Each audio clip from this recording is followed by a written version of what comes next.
인사하십시다. 예수님 한 분으로 충분합니다.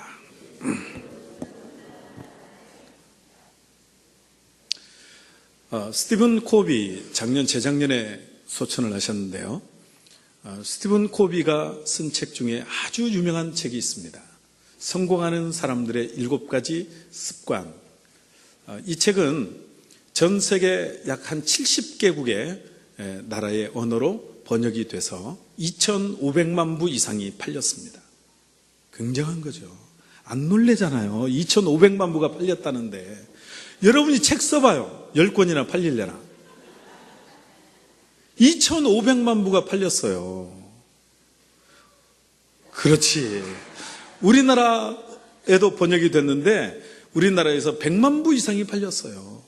100만 부 이상이. 어디 아프세요? 네. 그런데 이 스티븐 코비의 성공하는 사람들의 7가지 습관, 이 책이 우리에게 전하는 메시지는 하나입니다. 습관이 중요하다는 거예요. 습관이 성공하는 인생과 실패하는 인생을 결정한다는 것입니다. 습관이 행복과 불행을 결정한다는 것입니다. 남가주 대학의 심리학 교수로 40년 동안 가르치다가 최근에 은퇴한 골드 박사라는 분이 계시는데 이 골드 박사가 비슷한 책을 썼어요. 성공하는 사람들의 5가지 습관. 40년 동안 강단에서 학생들을 가르치면서 그 학생들을 관찰하고 또 학생들이 이제 40년이 지나니까 그들이 사회생활을 하면서 성공하고 또 어떤 사람은 실패하고 그 사람들을 보니까 공통점이 있더라는 거예요. 5가지의 공통점이 있더라는 거예요. 첫째로 성공하는 사람들의 첫 번째 습관은 걸음걸이가 빠르다는 거예요. 여러분, 걸음걸이가 빠르다는 것은 뭐죠? 뭔가 적극적으로 한다는 거죠. 뭔가 열심히 한다는 거죠. 열심히 있다는 거죠. 여러분, 뭔가를 이뤄내는 사람들을 보세요. 식당을 하는 사람들도 보세요. 장사하는 사람들도 어떤 사람들이 어떤 식당이 장사가 잘 되는지 한번 보세요. 열심히 있는 거예요. 남다른 열심히 있는 거예요. 제가 많은 목사님들을 만나면서 평택의 목사님들은 뭐 거의 대부분 알죠. 그 목사님들을 만나면서 이상한 게 하나 있어요. 그게 뭐냐면 큰 교회 목사님들은요 열심히 하고 작은 교회 목사님들은 열심히 안 한다는 거예요. 여러분, 거꾸로 돼야 마땅하지 않겠어요? 작은 교회니까 더 열심히 하고 큰 교회니까 큰 교회 목사님은요 열심히 안 해도 되는 거예요. 열심히 안 해도 저절로 굴러가는 거예요. 그래야 되잖아요. 그런데 이게 거꾸로 되는 거예요. 큰 교회 목사님들은 막 새벽부터 밤늦게까지 열심히 뛰어다녀요. 작은 교회 목사님들은요 맨날 놀러갈 생각만 하는 거예요.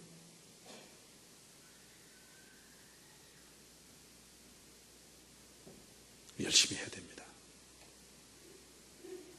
두 번째 습관은 언제나 앞자리에 앉거나 그리고 앞줄에 선다는 거예요. 앞줄에.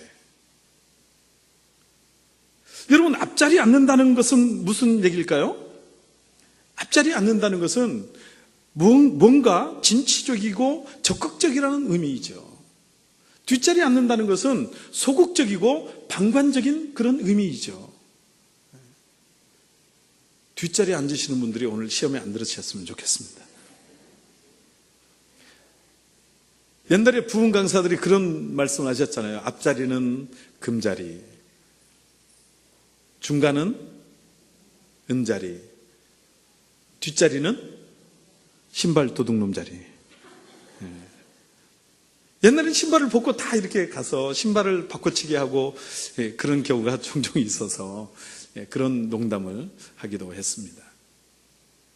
여러분, 뭔가 학교에서도 보세요. 앞자리에 앉는다는 것은 내가 좀 더 배우고 싶은 그런 열망이 있다는 거예요. 더 배우고 싶다는 거예요. 그러니까 앞자리에 앉는 거예요. 그런 공통점이 있고, 세 번째는 시선을 집중시키더라 하는 것입니다. 시선을 집중시킨다.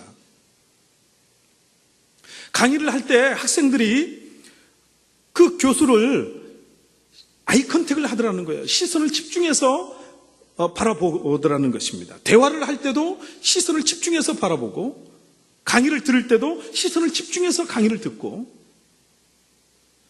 시선을 집중시킨다는 공통점이 있고요. 네 번째는 항상 웃음을 띠고 있더라 하는 것입니다.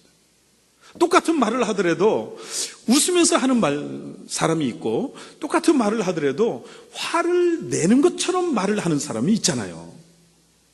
그런데 어떤 사람이 성공하느냐 보니까 웃으면서 웃음을 띠고 말을 하는 사람이 성공하더라. 다섯 번째 공통점은 모든 일에 긍정적으로 생각하고 긍정적으로 표현하더라 하는 것입니다. 여러분, 인생을 살다 보면 이해할 수 없는 일을 만나게 됩니다. 인생을 살다 보면 억울한 일을 만나게 됩니다. 그때 그럼에도 불구하고 긍정적으로 말을 하고 긍정적으로 생각을 하는 사람들이 성공하더라 하는 것입니다. 여러분, 스티븐 코비나 또 골드 박사나 이런 분들이 쓴 이 책이 우리에게 말해주는 가장 중요한 메시지는 이 습관의 중요성입니다. 습관이 중요하다. 습관이 우리 인격을 결정하고, 습관이 우리 인생을 결정하고, 습관이 우리의 성공을 결정하고, 습관이 우리의 행복을 결정한다 하는 것입니다. 여러분, 우리 인생은 습관으로 이루어져 있습니다. 아침에 일어나서 잠자리 들 때까지 우리는 습관에 따라서 행동합니다. 심지어 잠자리에 들어간 이후에도, 잠을 자는데도 습관을 따라 잠을 자는 거예요. 습관을 따라서. 잠자는 습관이 다 있잖아요. 그러니까 우리 인생은 통째로 다 습관으로 이루어져 있다. 그렇게 말을 해도 절대로 과언이 아닙니다. 어떤 분은 밥을 먹는 것도 보면 다 습관이 다 달라요. 이따가 점심시간에 한번 밥 먹는 거 한번 보세요. 다 습관이 달라요. 네. 어떤 분은 국물을 먼저 한 술 드시고 밥을 먹는 분이 있고, 어떤 분은 밑반찬을 먼저 드시고 밥을 먹는 분이 있고, 어떤 분은 밥부터 드시는 분이 있고, 어떤 분은 식사를 하는데 밥을 먹는데 요란하게 밥을 먹는 사람이 있어요.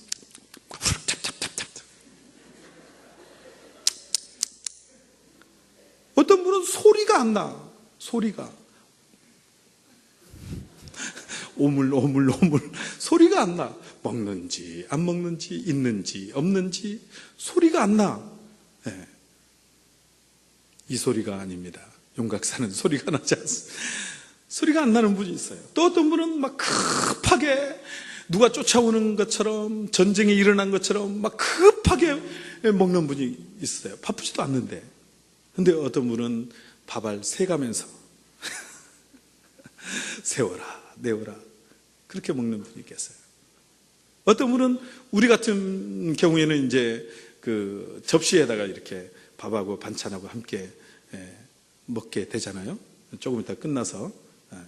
그런데 어떤 분은 다 하나씩 그렇게 먹는 분이 있고, 어떤 분은 다 막 이제 섞어가지고 이렇게 드시는 분. 다 다르더라는 거예요. 식사하는 습관이.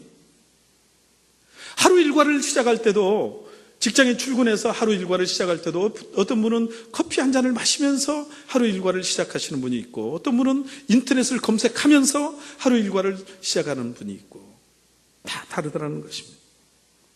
그런데 습관에는 우리 인생을 행복하게 하고 우리 인생을 성공시키는 좋은 습관이 있고, 우리 인생을 불행하게 하고 우리 인생을 실패로 이끄는 나쁜 습관이 있더라 하는 것입니다.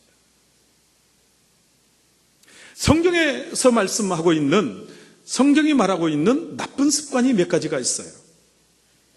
첫째는 불순종입니다. 예레미야 22장 21절 말씀해 보니까 이렇게 말씀합니다. 내가 평안할 때에 내가 내게 말하였으나 내 말이 나는 듣지 아니하리라 하였나니 내가 어려서부터 내 목소리를 청종하지 아니함이 내 습관이라. 하나님이 말씀하시는데 나는 듣지 아니하겠습니다, 이렇게 말을 하는 거예요. 그런데 이게 뭐냐? 하나님이 평가하고 하나님이 결론을 내리시면서 하시는 말씀이 어려서부터 청종하지 않았던 습관 때문에 불순종하게 됐다는 거예요. 어려서부터 듣지 않는 것이 습관이 됐다는 것입니다. 여러분, 우리는 순종이 제사보다 낫다는 것을 잘 알고 있습니다. 불순종은 패망의 선봉이라는 것을, 패망의 지름길이라는 것을 잘 알고 있습니다. 그럼에도 불구하고 불순종이 습관이 된 거예요. 거역이 습관이 된 거예요. 이 시대는 거역의 영이 얼마나 팽배한지 몰라요. 거역하는 것이 자랑이에요. 거역하는 것이 똑똑한 것처럼 그렇게 인식되는 시대가 이 시대가 되어버렸습니다. 제가 어렸을 때만 해도 부모님 말씀에 또 선생님 말씀에 예라고 대답하는 것이 당연한 것이었습니다. 그게 습관이었어요. 아버님이 늘 제게 심부름을 시켰는데 정말 하기 싫었던 심부름이 뭐냐면 술 받아오라는 거예요. 가서 구판장에 가서 술 받아와라. 왜 사오라고 하지 않고 받아오라고 하는지 모르겠지만 이게 받아오라는 게 사오라는 거거든요. 그 심부름이 너무너무 싫었어요. 그래도 거역할 수가 없는 거예요. 아버님이 술을 좋아하셨기 때문에 소풍을 가고 수학여행을 가고 그러면 꼭 술을 사왔어요. 용돈 아끼고 전략해가지고 술을 사왔어요. 요즘 자녀들 한번 보세요. 소풍 갔다가 부모 선물 사오는 자녀들이 있는지. 잠자고 있는데 어머니가 깨워서 가서 구판장에 가서 두부 한번 사와라. 눈 비비고 일어나서 갔다 오는 거예요. 다 그렇게 하셨잖아요. 근데 요즘 자녀들 보세요. 자고 있는 애 깨워가지고 가서 슈퍼에 가서 두부 한번 사와. 그러면 뭐라고 얘기할까요?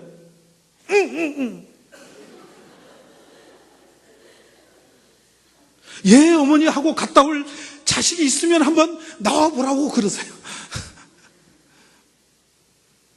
여러분, 어려서부터 순종이 습관이 되셔야 됩니다. 불순종이, 거역이 습관이 되어버렸어요. 여러분 꼭 기억하십시오. 불순종은 습관이에요. 습관. 이제 오후에 우리가 3시에 미얀마 수질 개발을 위한 콘서트에 참석한다. 그러면 딱 어떤 분들은 이렇게 생각을, 오후 시간은 쉬는 시간이구나. 모처럼 내가 여유 있는 시간을 좀 가질 수 있겠구나. 안 가는 것을 당연한 것으로 생각하고 안 가는 것을 습관처럼 생각하는 분들이 있어요. 제가 많은 사람들을 만나면서 이런 두 종류가 있다는 것을 생각을 했습니다. 목사님들도 마찬가지고 성도님들도 마찬가지고요. 뭘 합시다, 뭘 하겠습니다. 그러면 어떤 사람은요, 어떻게 하면 내가 안 하지? 이걸 먼저 생각하는 사람이 있어요. 어떻게 하면 내가 에스케이프, 내가 빠져나갈까? 이걸 먼저 생각하는 사람이 있어요. 그런데 어떤 사람은요, 어떻게 하면 내가 하지? 이걸 생각하는 사람이 있어요. 먼저. 그럼 내가 어떤 역할을 해야 되지? 이걸 생각하는 사람이 있어요. 자, 음악회 갔다가 저녁에 평택 안성교회연합 찬양축제에 참석을 하겠습니다. 그러니까 어떤 분은 이렇게 생각하는 거예요. 어떤 분은 그러면 차량을 어떻게 동원하지? 그러면 저녁 식사는 어떻게 해야지? 이걸 생각하는 사람이 있는가 하면 나는 빠져도 되겠지. 여러분, 그런데 이게 습관이라는 거예요. 습관. 그게 그 인생을 만들어가는 거예요. 새생명 축제를 합니다. 태신자 작정을 합니다. 그러면 그렇지, 내 주변에도 예수 안 믿는 사람들이 있지, 불신자들이 있지, 나는 이 새생명 축제에 어떻게 동참을 해야 될까 생각하는 사람이 있는가 하면 뭐 나 정도는 안 해도 되겠지, 누가 하겠지. 이게 습관이 돼 있는 사람들이 있어요. 여러분 중직자들은 다 참여를 했으면 좋겠어요. 정말 장로님, 권사님, 안수 집사님 63명이, 제가 조금 전에 올라오면서 보니까 오늘 일부 예배 때 내신 분들까지 해서 63명이 참석을 하셨는데, 장로님, 권사님, 안수 집사님 중에서도 안 하신 분들이 많아요. 다 하셨으면 좋겠어요. 그리고 새생명 축제 당일날 순서를 맡으신 분들은 다 참석을 하셔야 됩니다. 물론 다 하셔야 되죠. 다 하셔야 되지만 제가 특별히 말씀을 드리는 거예요. 당일날 순서를 맡으신 분들, 찬양단, 성가대, 예절의 워십팀. 언젠가 제가 성가대를 안 했어요. 새생명 축제에 성가대를 뺐어요. 제가 왜 뺐겠어요? 제가 성가대 중요성을 모르고 뺐겠습니까? 제가 성가대를 뺀 이유는 하나예요. 그날만큼은 영혼을 구원하고 영혼을 살리는 일에 집중하자. 그걸 강조하기 위해서 성가대 순서를 안 놨어요. 그랬더니 마치 제가 성가대 중요성을 모르는 양 여러 가지 말씀을 해주시는 분들이 계셨어요. 그래도 예배에는 성가대가 있어야 됩니다. 친절하게 저를 가르쳐 주신 분들이 많았어요. 그래서 성가대 넣었어요. 그러면 성가대원들은 다 참여를 해야 되는 거예요. 적극적으로 참여를 해야 되는 거예요. 여러분 어떻게 해서든지 안 하려고 하지 마시고 어떻게 해서든지 하려고 하셔야 됩니다. 순종이 습관이 되시기 바랍니다. 불순종이 습관이 되면 안 되는 거예요. 그러면 그게 내 인생이 되는 거예요. 그게 그 사람의 인생이 되는 거예요. 순종이 습관이 되셔야 됩니다. 두 번째, 성경에 나타난 두 번째 나쁜 습관은 뭐냐면 탓입니다. 탓. 데이빗 시멘스라고 하는 상담 심리학자가 쓴 책이 있어요. If only. 만약 뭐뭐 했었더라면. 이게 탓이에요. 우리나라 말로 번역이 됐는데 탓이라는 이름으로 책이 번역이 됐습니다. 만약 뭐뭐 했었더라면. 운전을 하고 가는데 가족들을 태우고 운전을 하고 갔어요. 어머니, 아내, 두 자녀, 그리고 자기. 운전을 하고 가는데 가다가 도로에서 덤프트럭이 마주와서 정면 충돌해서 깨어나 보니까 어머니 돌아가셨고 아내도 세상을 떠났고 두 자녀도 세상을 떠났고 자기 혼자 산 거예요. 자기 혼자. 이건 기가 막히잖아요. 그때 이 사람 마음속에 그런 생각이 드는 거예요. 와, 하필 내가 왜 그 시간에 출발을 했을까? 하필 내가 왜 그 시간에 출발을 했다 할지라도 다른 길도 많은데 하필 그 길로 갔을까? 아니 그 길을 가더라도 왜 하필 그 차선으로 갔을까? 다른 차선으로 갔으면 얼마나 좋았을까? 이게 if only예요. 이게 탓이에요. 탓. 핑계. 그런데 이것도 습관들하는 거예요. 습관. 여러분 어떤 사람들을 보면 늘 자기 잘못은 없어요. 자기 책임은 없어요. 늘 누구 때문에, 늘 누가 뭐 어떻게 해서 다른 사람에게 책임을 돌리고 탓을 돌리는 사람들이 있더라는 거예요. 탓의 원조가 누군지 아세요? 아담입니다. 아담. 창세기 3장 12절 말씀에 보면 아담이 선악과를 따먹고 나서 이렇게 말을 합니다. 자, 남자들만 함께 읽겠습니다.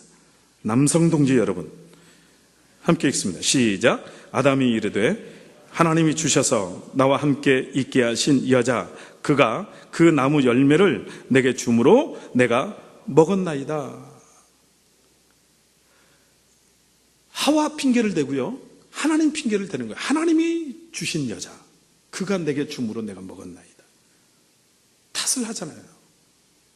그럼 여자는 가만히 있겠어요? 창세기 3장 13절. 여성 동지 여러분 함께 읽겠습니다. 시작.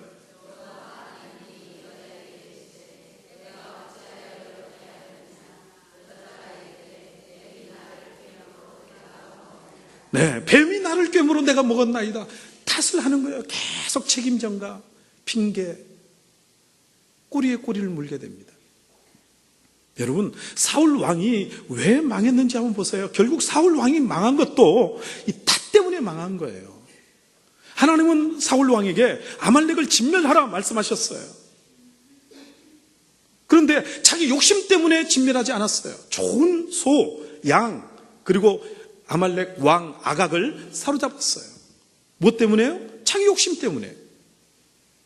그래서 하나님이 사무엘 선지자를 통해서 이게 다 뭐냐? 왜 불순종했느냐? 그러면 사울 왕이 내가 잠시 눈이 멀었다고, 잠시 욕심에 눈이 멀었다고, 죄송하다고 회개하면 인생이 달라지죠. 회개하면. 그런데 핑계를 대기 시작하는 거예요. 핑계를. 자, 사무엘상 15장 21절 이렇게 말씀합니다. 다만 백성이 그 마땅히 멸한 것 중에서 가장 좋은 것으로 길갈에서 당신의 하나님께 제사하려고 양과 소를 끌어왔나이다 하는지라. 내 욕심 때문에 그랬습니다. 이게 아니라 제사하려고 핑계를 대고 있어요. 하나님 때문에 그랬다는 거예요. 하나님 때문에. 사랑하시는 저와 여러분 주변에서 실패한 사람들을 한번 보세요. 불행한 사람들을 보세요. 늘 핑계가 많아요. 늘 탓이 많아요. 탓이. 부모를 잘못 만나서, 시대를 잘못 만나서, 또 누구 때문에, 나를 어렵게 한 그 사람 때문에 늘 핑계가 많고 탓이 많은 사람은 성공할 수 없더라 하는 거예요. 그런 사람들이 실패하는 사람들입니다. 세 번째, 성경에 나타난 좋지 않은 습관 세 번째는 모이기를 패한다는 거예요. 히브리서 10장 25절 이렇게 말씀합니다. 모이기를 패하는 어떤 사람들의 습관과 같이 하지 말고 오직 권하여 그날이 가까움을 볼수록 더욱 그리하자. 말세의 특징이 뭐라는 거예요? 모이기를 패한다는 거예요. 말세가 되면 모이기를 패하는 사람들이 많다는 거예요. 안 모이려고 하는 거예요. 공동체에 속하려고 하지 않아요. 그래서 이 마지막 때의 특징이 뭐냐면, 마지막 때의 특징이 매이려고 하지 않아요. 신앙생활을 매이려고 하지 않아요. 공동체 속으로 들어가려고 하지 않아요. 편하게 하고 싶다는 거예요. 자유롭게 하고 싶다는 거예요. 가고 싶을 때 가고, 안 가고 싶을 때 안 가고, 하고 싶을 때 하고, 안 하고 싶으면 안 하고, 편하게 하고 싶다는 거예요. 매이려고 하지 않아요. 물론 공동체 안에 들어오면 불편한 점이 한둘이 아닙니다. 우선 공동체 안에 들어오게 되면 내 약점이 노출이 됩니다. 사람마다 다 약점이 있잖아요. 허물이 다 있잖아요. 그 허물이 드러나게 돼 있어요. 그리고 공동체 안에 들어오면 누군가로부터 시험을 받게 됩니다. 이건 피할 수 없는 거예요. 근데 그러면서 성장하게 되는 거죠. 그러면서 자라게 되는 거죠. 공동체 안에 들어오면 시간이 소비가 되고, 또 내가 밥이라도 한번 사야 되고 차라도 한번 사야 되니까 돈이 들어가게 되고, 공동체 안에 들어오면 불편한 것이 한두 가지가 아니에요. 그러니까 매이려고 하지 않아요. 자유롭게 하려고 하고 편하게 신앙생활을 하려고 합니다. 이해는 됩니다. 저는 정말 이해가 돼요. 정말 공감이 돼요. 그런데 그것이 올바른 신앙생활은 아니라는 거예요. 충분히 이해는 되지만 매이지 않고 신앙생활을 하고 싶다는, 그래서 왜냐하면 상처받았으니까, 그러다가 상처를 받았으니까, 그러다가 또 상처받으면 어떡해? 두려움이 있잖아요. 상처에 대한 두려움이 있잖아요. 그러니까 저는 충분히 이해가 돼요. 네, 충분히 이해가 돼요. 저라도 어쩌면 그럴지도 몰라요. 그런데 그게 옳은 신앙생활은 아니더라 하는 것입니다.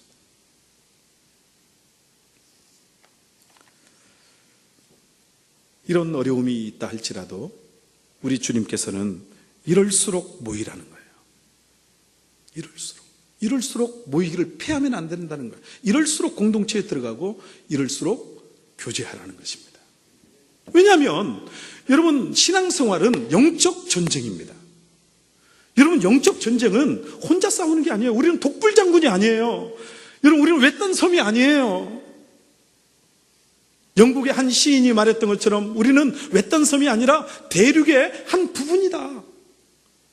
서로 영향을 주고 영향을 받으면서, 도움을 주고 도움을 받으면서, 또 기도해주고 또 기도를 받으면서, 그러면서 살아가는 것이 신앙생활이에요. 영적 생활입니다. 여러분, 영적 생활은, 신앙생활은 영적 전쟁이에요. 마귀는 우는 사자와 같이 삼킬 자를 찾고 있잖아요. 누구를 삼킬 것인가 찾고 있는 거예요. 그런데 마귀가 공격하는 사람을 보세요. 어떤 사람을 공격하는지 보세요. 아말렉이 이스라엘을 공격할 때 신명기 25장 17절 18절에 이렇게 말씀하고 있습니다. 너희는 애굽에서 나오는 길에 아말렉이 내게 행한 일을 기억하라. 곧 그들이 너를 길에서 만나 내가 피곤할 때에 내 뒤에 떨어진 약한 자들을 쳤고. 아말렉이 어떤 사람들을 공격했다고요? 뒤에 처진 사람들을 쳤다는 거예요. 떨어진 사람들을 쳤다는 거예요. 여러분, 제가 교회에 대해서 성경 공부를 한다거나 가르칠 때 꼭 빼놓지 않고 말씀을 드리는 하나의 비유가 있어요. 교회가 뭐냐? 교회를 몸이라고도 비유를 하고 하나님의 밭이라고도 비유를 하지만 아주 중요한 비유가 또 하나 뭐냐면 때예요. 때. 교회는 때입니다. 여러분, 교회는 때로 함께 모여 있어야 되는 거예요. 그래야 안전한 거예요. 그렇지 않고 뒤쳐져 보세요. 사단이 공격하는 거예요. 사단은 놀이객감이에요.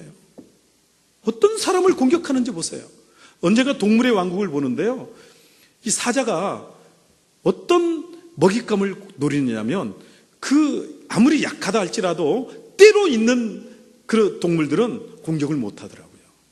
뒤쳐져 있는 양, 뒤쳐져 있는 먹잇감은 밥이에요, 밥. 여러분, 왜 우리가 힘들고 어려워도 모여서 예배를 드리고 모여서 기도를 하고 모여서 성도의 교제를 나누고, 힘들고 어려워도 왜 순예배로 모여야 되느냐? 왜 저녁 기도회로 모여야 되느냐? 왜 다니엘 기도회로 모여야 되느냐? 왜 모여야 되죠? 그래야 안전한 거예요. 그래야 영적 전쟁에서 승리할 수 있는 거예요. 그래야 사단이 우리를 노략질하지 못하는 것입니다. 그래야. 그런데 말세가 될수록, 마지막 때가 될수록 나타나는 특징이 뭐냐면 모이기를 피하는 거예요. 여러분, 안 모이면 쉽죠. 우리가 이렇게 모여서 예배를 드리려고 하니까 얼마나 어려워요. 성가대 보세요. 성가대가 매 주일마다 이렇게 찬양을 한다는 것이 저는 얼마나 어려운지를 제가 너무나 잘 알아요. 정말 쉬운 게 아니에요. 여러분, 한 주에 한 곡을 소화한다는 것이 쉬운 일이 아니에요. 물론 조금씩 연습을 하고 이렇게 미리미리 하기도 하겠습니다만은 한 주에 한 곡을 소화한다는 것이 쉬운 일이 아니에요. 그냥 편하게 집에서 다리 꼬고 반신욕하면서 커피 마시면서 인터넷 틀어놓고 예배 드리고 온라인으로 헌금 보내고 그렇게 예배 드리면 편하잖아요. 그런데 왜 힘들게 모여요? 모여야 되니까. 여러분, 그렇게 모이기를 피하는 것이 말세에 나타나는 특징이고, 사단은 그런 영혼들을 노략질하고 있으니까.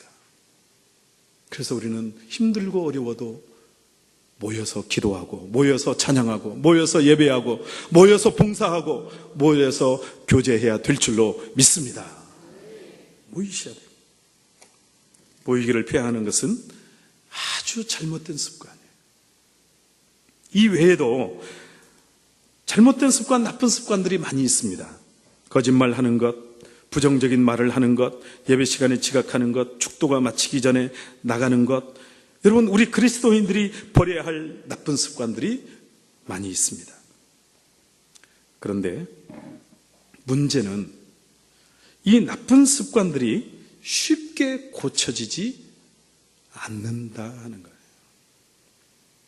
우리가 너무나 잘 알아요. 이게 나쁜 습관인지 너무나 잘 알아요. 몰라서 못 고치는 게 아니에요. 이게 나쁜 습관인 줄을 우리가 너무나 잘 알아요. 고쳐야 한다는 것을 너무나 잘 알아요. 그런데 쉽게 안 고쳐진다 하는 것입니다. 그럼 어떻게 해야 될까요? 성령님을 의지해서 좋은 습관을 가져야 됩니다. 여러분, 나쁜 습관을 이기는 것은요, 나쁜 습관을 정복하는 것은 나쁜 습관을 안 하려고 하면 안 돼요. 여러분, 우리 기독교는요, 소극적인 종교가 아닙니다. 뭘 안 하려고 해서 행동을 고치는 게 아니에요. 좋은 습관을 함으로 나쁜 습관을 고치는 것입니다. 이게 예수 믿는 사람의 모습이에요. 마치 죽음을, 사망을 무엇이 정복했죠? 생명이 정복했어요. 어둠을 무엇이 정복하죠? 빛이 정복하는 거예요. 그런 것처럼 이 나쁜 습관을 좋은 습관으로 정복하는 거예요. 할렐루야. 그래서 좋은 습관을 길들여야 되는 것입니다. 자, 그러면 성경에 어떤 습관이 좋은 습관일까요? 예수님의 생애를 중심으로 성경에 나타난 좋은 습관 3가지를 말씀을 드리고 함께 기도하고자 합니다. 첫째로 성경을 읽는 습관입니다. 오늘 본문 말씀인데요, 함께 읽겠습니다. 누가복음 4장 16절 본문 읽겠습니다. 시작. 예수께서 그 자라나신 곳 나사렛에 이르사 안식일에 늘 하시던 대로 회당에 들어가사 성경을 읽으려고 서심해. 늘 하시던 대로. 이게 뭐예요? 습관이에요. 습관. 예수님은 성경을 읽는 것이 습관이 되셨어요. 여러분, 이게 감동이 안 되시나요? 예수님은 성경이시잖아요. 예수님은 말씀이시잖아요. 여러분, 예수님은 말씀 그 자체시잖아요. 그런데 예수님은 그 말씀을 읽는 것이 습관이 되신 거예요. 요한복음 1장에 보세요. 태초에 말씀이 계시니라. 이 말씀이 하나님과 함께 계셨으니 이 말씀은 곧 하나님이시니라. 14절에 말씀이 육신이 되어 우리 가운데 거하심에 독생자의 영광이요 은혜와 진리가 충만하더라. 말씀이 육신이 되셨잖아요. 예수님은 말씀 그 자체세요. 그런데 말씀을 가까이 하시는 거예요. 그런데 말씀을 읽는 것이 습관이 되신 거예요. 오늘 우리 안중수목음교회 모든 가족 여러분, 말씀을 읽는 것이 습관이 되시기를 주의 이름으로 축원합니다. 절대로 말씀을 멀리하지 마세요. 정기적으로 말씀을 들어야 되고요, 매일매일 말씀을 읽어야 됩니다. 왜냐하면 우리는 육신만 가지고 살아가는 존재가 아니잖아요. 우리에게는 영이 있잖아요. 영의 양식이 뭐예요? 말씀이잖아요. 영적인 존재예요. 그래서 마태복음 4장 4절에 예수님이 하시는 말씀이 사람이 떡으로만 사는 것이 아니요 하나님 입으로 나오는 모든 말씀으로 산다. 말씀으로. 떡만 먹고 살 수 없잖아요. 밥만 먹고 살 수 없잖아요. 말씀을 먹어야죠. 말씀을. 근데 말씀은 제쳐놓고 밥만 쫓아다니고, 그러니까 이 영혼이 핍절한 거예요. 그러니까 사단이 노략질하는 거예요. 성경을 읽는 습관. 두 번째, 예수님에게서 발견하는 좋은 습관 두 번째는 기도하는 습관입니다. 누가복음 22장 39절 말씀에 이렇게 말씀합니다. 예수께서 나가사 습관을 따라 감람산에 가시매 제자들도 따라갔더니. 예수님이요 습관을 따라 기도하셨다는 거예요. 습관을 따라. 기도가 습관이셨다는 거예요. 여러분, 기도가 습관이 되시기 바랍니다.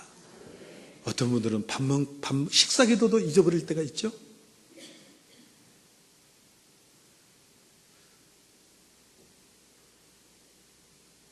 식사 기도도 습관이 돼야 돼요. 어느 집에 방문할 때 먼저 그 집에 평안을 빌라고 하셨어요. 그것도 우리에게 습관이 돼야 됩니다. 먼저 잠깐 이 공동체가 평안하기를 원합니다. 잠깐 평안을 빌어야 되는 거예요. 이것도 습관이 돼야 됩니다. 여러분, 새벽 기도도 습관이 돼야 됩니다.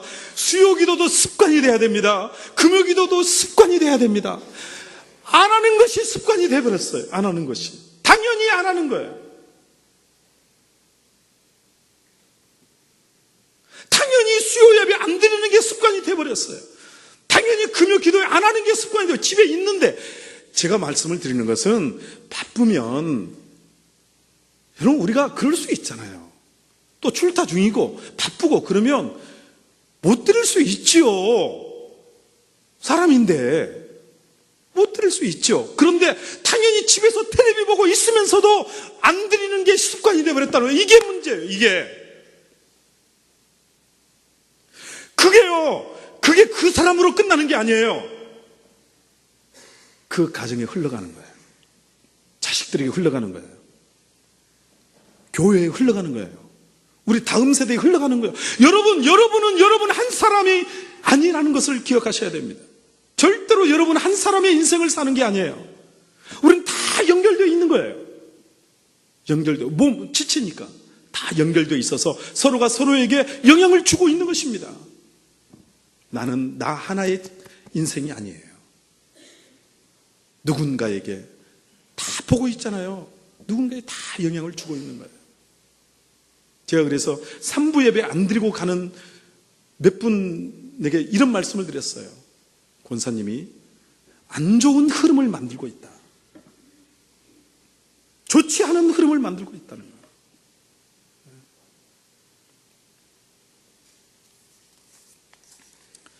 앤드류 머레이는 이런 말을 했습니다. 일정한 기도 시간이 없는 사람은 기도하지 않는 사람이다. 여러분, 이게 무슨 말인가요? 기도 시간을 정해놓고 우리가 기도해야 된다는 거예요. 기도 시간이 정해지지 않은 사람은 기도 안 하는 사람이에요. 기도 없는 생활을 하는 사람이에요. 제가 가끔 우리 성도들에게 이렇게 묻습니다. 언제 기도하시나요? 집에서 기도합니다. 성령 안에서 무시로 기도합니다. 저는 하나도 안 믿어요. 집에서 기도한다고요? 세상에, 집에서 기도하는 사람이 과연 몇 분이나, 물론 계신다는 거 제가 알아요. 근데 과연 몇 분이나 계실까요? 집에서 기도한다는 게 말이 될까요? 성령 안에서 무시로 기도한다고요? 아니, 그런 새빨간 거짓말을? 물론 기도하는 마음으로 이렇게 살아가겠죠. 여러분, 시간을 정해놓고 기도하지 않으면 아무리 신앙생활 오래 한 사람도 예외가 없어요. 기도 안 하는 사람이에요. 왜냐하면 세상이 우리를 가만히 내버려 두질 않아요. 세상이 얼마나 바쁩니까? 우리가 얼마나 할 일이 많습니까? 시간을 정해놓고 기도하는 좋은 습관을 가지시기를 바랍니다. 어느 한 장로님이 그런 유언을 남겼다고 그래요. 내가 죽으면 관에 눕히지 말고 관에 엎드리게 해라. 엎드리게 해라. 왜냐하면 마지막 죽는 그 순간까지 기도하는 모습으로 하나님 앞에 가고 싶다. 기도가 습관이 된 거예요. 마지막 세 번째, 범사에 감사하는 습관입니다. 여러분, 예수님은 감사가 습관이 됐어요. 오병이어 기적을 베푸시면서도 요한복음 6장 11절에 이렇게 말씀합니다. 예수께서 떡을 가져 축사하신 후에, 먼저, 기적이 먼저가 아니라 축사가 먼저였어요. 축사는 축복하고 감사하는 것이 축사예요. 기적이 먼저가 아니라 축사가 먼저였어요. 감사가 먼저였습니다. 나사로의 죽음 앞에서 이렇게 말씀합니다. 요한복음 11장 41절에 돌을 옮겨놓으니 예수께서 눈을 들어 우러러보시고 이르시되 아버지여 내 말을 들으신 것을 감사하나이다. 여러분, 이 장례식장에 참여해서 예수님이 지금 감사할 상황이 아니잖아요. 다 울고 있고 동네가 다 슬퍼하고 있는데 아버지여 내 말을 항상 들으신 것을 감사하나이다. 감사하고 있는 거예요.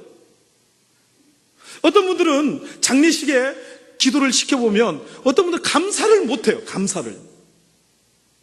그래서 평소에 이게 감사합니다. 하나님 아버지 이렇게 예배를 드리기 위해서 감사합니다. 이렇게 해야 딱 문장이 끝나는데, 이게 장례식에는 감사하면 안 된다는 선입관, 고정관념이 있어가지고 감사를 못하고 빙빙 돌기 시작하는 거예요. 이게 문장이 끝맺음이 안 되는 거예요. 한참 돌다가 어떻게 끝맺었는지 몰라. 여러분, 이 장례식에 예수님이 지금 감사하고 있다는 것은 감사가 습관이 되셨다는 거예요. 오늘 여러분, 불평이 습관이 되지 않고 감사가 습관이 되시기 바랍니다. 어떤 사람은요, 입만 열면 불평해요. 입만 열면. 어떤 사람은 딱 보면 문제부터 봐요. 어떤 얘기 딱 들으면 안 되는 것부터 얘기해요. 여러분, 습관이에요. 여러분, 이 고리에 말이죠, 한쪽으로만 패이는 거예요. 한쪽으로만 발달하는 거예요. 안 되는 쪽으로만 발달하는 거예요. 그러면 안 되는 쪽에 에너지가 생겨서 안 되는 것들을 끌어와. 이게 끌림의 법칙이잖아요. 안 되는 것을 끌어와서 내 인생이 안 되는 쪽으로 가는 거예요.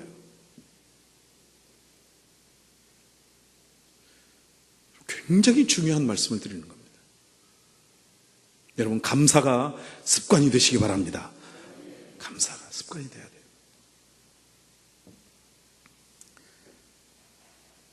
좋은 습관은 저절로 이루어지는 게 아니에요. 여러분, 나쁜 습관은, 아이들 보세요. 나쁜 습관은요, 안 가르쳐도 그냥 배워요. 안 가르쳐도 그냥 습관이 돼요. 노력을 안 해도 나쁜 것은 저절로 습관이 돼요. 그런데 좋은 습관은 힘쓰고 애써야 됩니다. 하루아침에 되는 것이 아니에요. 여러분, 설교를 듣는 것으로 끝나지 마시고 좋은 습관을 위해서 결단하시기 바랍니다. 내가 결단하고 내가 다짐하고 노력할 때 성령께서 도와주시는 거예요. 성령께서 기름 부어 주시는 거예요. 내가 결단하고 내가 하고자 할 때. 여러분, 좋은 습관이 어느 날 하늘에서 뚝 떨어지는 것이 아니에요.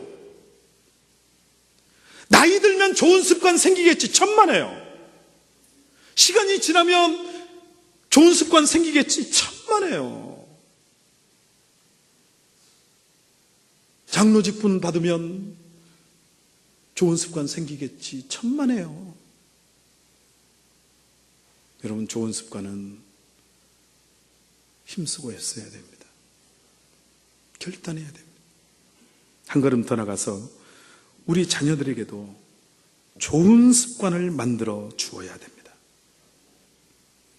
여러분, 우리 자녀들이 정말 잘 되기를 원하신다면, 우리 자녀들이 정말 행복하기를 원하신다면, 여러분 자녀들에게 좋은 습관을 만들어 주시기를 바랍니다. 책을 읽는 습관, 순종하는 습관, 거역하는 습관이 아니라 순종하는 습관, 예배를 생명처럼 귀히 여기는 습관. 내일 시험이어도 오늘 예배를 드리는 거예요. 거봐, 아멘 안 나올 줄 알았어. 내일 시험이어도 오늘 주일이면 오늘 예배를 드리는 거예요. 예배를 생명처럼 귀히 여기는 습관, 교회를 사랑하는 습관. 여러분, 교회가요, 좋아야 돼요.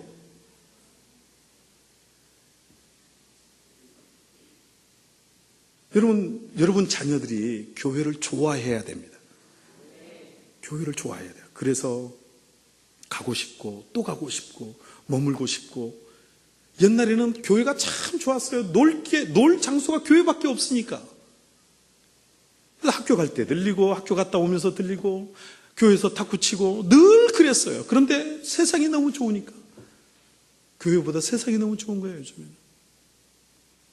여러분, 교회가 좋으셔야 됩니다. 교회를 좋아하는 습관, 헌금하는 습관, 11조 하는 습관, 10에 2조 하는 습관. 여러분, 결혼한 자녀들은요, 10에 2조를 해야 되는 거예요. 11조는 하나님께 드리고 또 11조 하나는 부모님께 드리고. 어른들만 아멘 하시는 것 같아요. 이게 습관이에요. 안 하는 것이 습관이 되지 마시고 하는 것이 습관이 돼야 됩니다. 하는 것이. 그게 우리 자녀들을, 다음 세대를 살리는 거예요. 3살 버릇 8까지 간다는 말이 있습니다. 습관이 우리 인생을 결정하는 거예요. 습관이 우리 인격을 결정하는 거예요. 습관이 우리 행복을 결정하는 것입니다. 습관이 우리 인생의 성공과 실패를 결정하는 것입니다. 여러분, 인생을 바꾸려고 하지 말고 습관을 바꾸시기 바랍니다. 환경 탓하지 마시고, 환경을 바꾸려고 하지 마시고, 여러분 습관을 바꾸세요.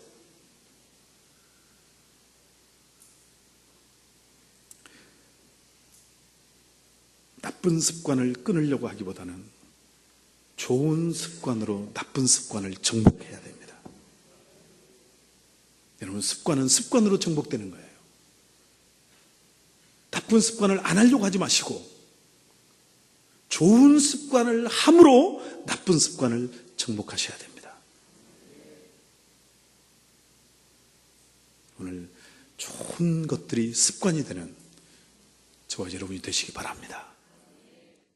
지금은 우리를 죄악에서 구원하신 예수 그리스도의 은혜와 하나님 아버지의 극진하신 사랑하심과 보혜사 성령님의 내주 충만 인도 역사하심이 오늘 좋은 습관으로 나쁜 습관을 정복하는, 그래서 좋은 습관으로 말미암아 성공적인 인생, 행복한 인생을 살기로 결단하고 다짐하고 돌아가는 모든 주의 백성들 머리머리 위에, 두고온 가정, 사업, 직장, 자녀들 위해 몸된 교회와 이 민족 위에 이제로부터 영원토록 함께 계실지어다. 아멘.